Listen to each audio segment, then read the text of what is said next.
Hello, this is Darius and welcome to Unboxing Doozy. Today I got the brand new Samsung Galaxy A51 in front of me. Time to unbox it. The A51 is the upgrade for the A50 and sits somewhere in the mid-range of the Samsung Galaxy A line. This phone was released in December of last year and I got the 128GB of memory and the 4GB RAM version. I'll take a closer look at the phone after we examine what else the box contains, starting with the absolutely terrible headphones. Moving on to the USB-C cable and the fast charge wall adapter.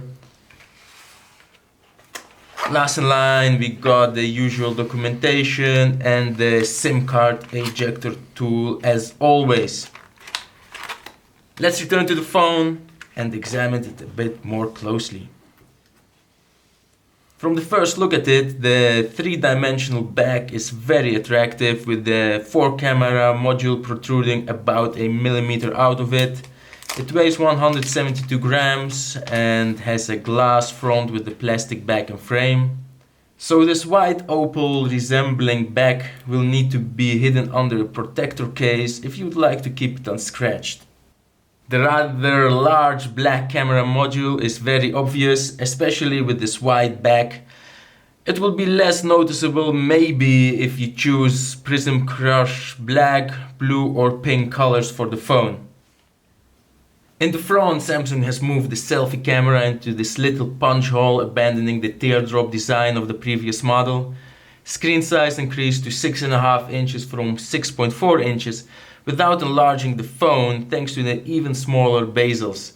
What I love about this phone is that Samsung put a fantastic Super AMOLED 1020 by 2400 pixel screen with a 405 pixel per inch density, which also has a fingerprint scanner underneath. In the card slot you're gonna find space for 2 SIM cards and a micro SD card. In addition, this phone has the 3.5mm audio jack to plug in your headphones. The 4000 mAh battery should be more than enough to get you through the day. The cameras have been updated as well. Besides getting a 5-megapixel dedicated macro camera, the wide lens is now 48 megapixels and the ultra wide lens is 12 megapixels. In the front, the 25 megapixel camera has been replaced by a 32 megapixel one. This phone gets Android 10 out of the box, but I was unpleasantly surprised that it needed internet connection just to be set up. This is it for this unboxing and startup. If you like it, please hit the thumbs up and subscribe. Thank you for watching. Goodbye.